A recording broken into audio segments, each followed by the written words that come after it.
Hello everyone, welcome back to my channel. तो friends, आज की वीडियो में मैं आपको बहुत ही सुंदर सी स्लीव डिज़ाइन बनाना बताऊंगी। इस स्लीव डिज़ाइन को आप किसी भी ब्लाउज़ के साथ ट्राई कर सकते हो। यह स्लीव डिज़ाइन बहुत ही सुंदर लगेगी। तो उसके लिए हमें यहाँ पर सिंपल स्लीव्स की कटिंग कर लेनी है। आप देख सकते हैं इस तरीके से मैंने यहाँ पर कटिंग कर ली है। मैं आपको इसका मेज़रमेंट बता देती हूँ।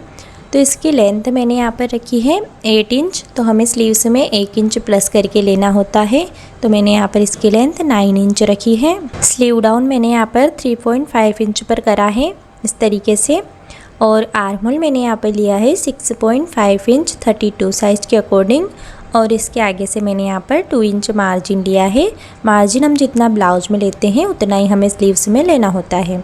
स्लीव राउंड मेरा है यहाँ पर 9 इंच, तो उसका हाफ हो जाएगा 4.5 इंच। तो मेरा स्लीव राउंड 4.5 इंच हो जाएगा और आगे से 2 इंच मार्जिन। तो इस तरीके से मैंने सिंपल स्लीव्स की कटिंग कर ली है। अब इसी तरीके से हमें इसको मेन फैब्रिक पर भी कट कर लेना है। मैंने यहाँ पर कट कर लिया है। अब हम इसमें नीचे फ्रील वाली डिज़ाइन बनाएंगे। उसके लिए मैंने यहाँ पर एक फैब्रिक लिया है।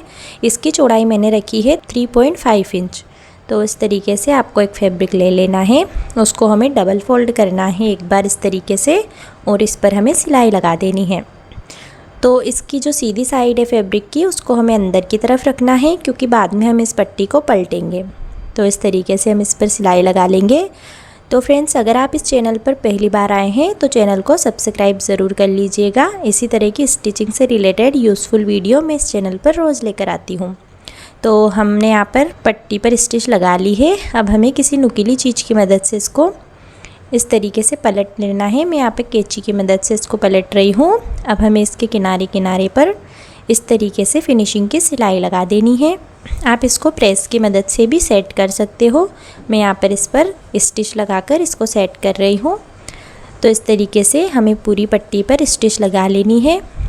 अब हमें इस पर छोटी छोटी प्लेट्स रेडी कर लेनी है। इस तरीके से आपको प्लेट्स रेडी करते समय ध्यान रखना है कि आपकी सभी प्लेट्स एकदम पास पास और एकदम बराबर होनी चाहिए। तो इस तरीके से हम पट्टी पर प्लेट्स रेडी कर लेंगे। छोटी छोटी प्लेट्स बनाते जाएंगे इस तरीके से। तो हमारी प्लेट्स यहाँ पर कंप्लीट हो चुकी है, आप देख सकते हैं इस तरीके से। अब हम लाइनिंग वाले फैब्रिक पर इसको अटैच करेंगे। तो स्लीव राउंड के यहाँ पर हमें इस तरीके से इसको रखना है और स्टिच लगाते जाएंगे हम इस पर इस तरीके से। पूरे स्लीव राउंड पर हम इसको इस तरीके से अटैच कर देंगे। आपको मार्जिन एकदम बराबर रखना है यहाँ पर। तो इस तरीके से इसको अटैच कर देंगे हम।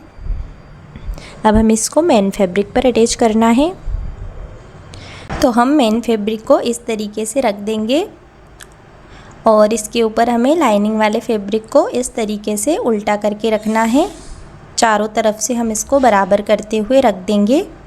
अब हमें इस पर इस तरीके से सिलाई लगा देनी है।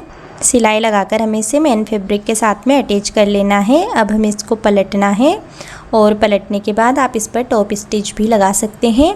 मैं यहाँ पर ऊपर की तरफ से इस पर स्टिच लगा रही हूँ। आपको फिनिशिंग के साथ यहाँ पर स्टिच लगा देनी है। अब हमें स्लीव को चारों तरफ से बराबर करके देख लेना है कि हमारी स्लीव्स एकदम बराबर है या नहीं। लाइनिंग वाले फैब्रिक और मेन फैब्रिक को एकदम बराबर से रख लेंगे हम और चेक कर लेंगे। अब हमें लाइनिंग वाले फैब्रिक के साथ मेन फैब्रिक को अच्छे से अटैच कर लेना है।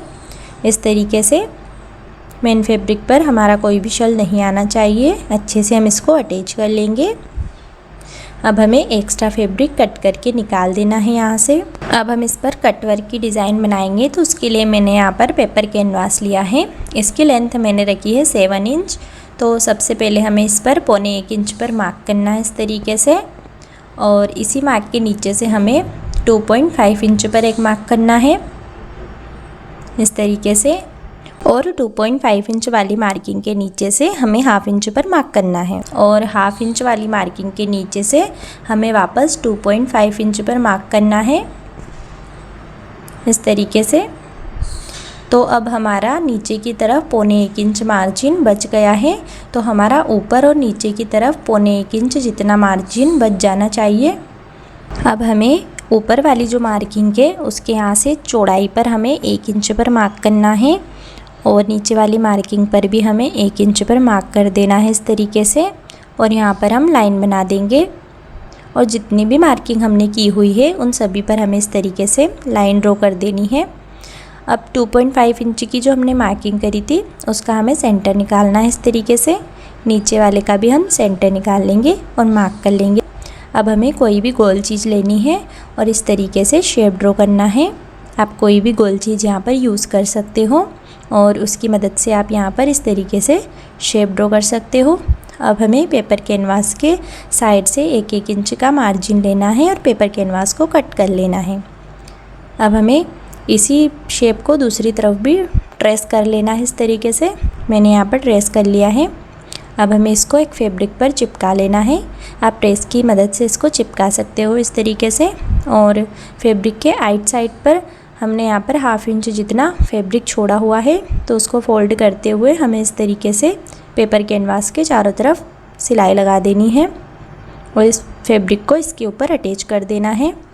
इस तरीके से हम चारों तरफ से फोल्ड करते हुए इस पर सिलाई लगा देंगे। अब हमें स्लीव का सेंटर निकाल लेना है और सेंटर पर मार्क कर लेना है। लाइन बना देंगे सेंटर पर। अब हमने जो शेप मार्क करा था उसको हमें बीच से कट कर लेना है इस तरीके से। तो हमें 2 सूत जितना मार्जिन छोड़ देना है और इस तरीके से इसको हम कट कर लेंगे। अब हमें स्लीव के बिल्कुल सेंटर पर इसको रखना है और सेंटर पर हम सिलाई को बड़ा करते हुए यहाँ पर सिलाई लगा देंगे। इस सिलाई को हम बाद में खोल लेंगे, इसीलिए आपको सिलाई को बड़ा करके यहाँ पर सिलाई लगानी है। अब हमें बिल्कुल शेप के ऊपर ऊपर सिलाई लगाते जाना है इस तरीके से। राउंड में हम अच्छे से सिलाई लगाएंगे। पूरी शेप पर हमें सिलाई लगा देनी है। इसी टाइप से हम नीचे वाले शेप पर भी सिलाई लगा देंगे। बिल्कुल हमने जो मार्किंग करी थी उसी के ऊपर हमें सिलाई चलानी है। तो अब हमने जो बीच में सिलाई लगाई थी उसको हमें खोल लेना है। अब हमें इसको इस तरीके से फोल्ड करते हुए बीच का जो एक्स्ट्रा कपड़ा है उसको हमें निकाल लेना है। अब हमें राउंड में अच्छे से कट लगा देने हैं इस पर, ताकि अंदर की तरफ अच्छे से फोल्ड हो जाए फिनिशिंग के साथ। तो इस तरीके से कट लगा देंगे और बीच में से हमें इसको कट कर लेना है। अब हम कैनवास पेपर को अंदर की तरफ फोल्ड कर देंगे। तो हमें इस तरीके से इसको अंदर की तरफ फोल्ड कर देना है। दूसरे वाले को भी हमें अंदर की तरफ फोल्ड कर देना है। तो कुछ इस तरीके से हमारी शेप बनकर आ जाएगी। अब हमें शेप के ऊपर बिल्कुल किनारे किनारे पर फिनिशिंग की सिलाई लगा देनी है। इससे हमारी शेप में बहुत ही अच्छी फिनिशिंग आ जाएगी। बिल्कुल राउंड में हमें अच्छे से घुमाते हुए यहाँ पर सिलाई लगा देनी है। तो इस तरीके से हमने यहाँ पर सिलाई लगा दी है। अब हम इसमें मोती अटैच करेंगे। मोती अटैच करने के बाद हमारी स्लीव्स एकदम परफेक्ट और ब्यूटीफुल लगेगी। तो हमारी स्लीव डिज़ाइन यहाँ पर कंप्लीट हो चुकी है। तो फ्रेंड्स, इस ब्यूटीफुल स्लीव डिज़ाइन को आप भी ट्राई कीजिएगा और वीडियो आपको पसंद आई हो तो लाइक शेयर ज़रूर कीजिएगा और चैनल को सब्सक्राइब कर लीजिएगा। यहाँ तक वीडियो देखने के लिए आपका धन्यवाद। मिलते हैं अगली वीडियो में।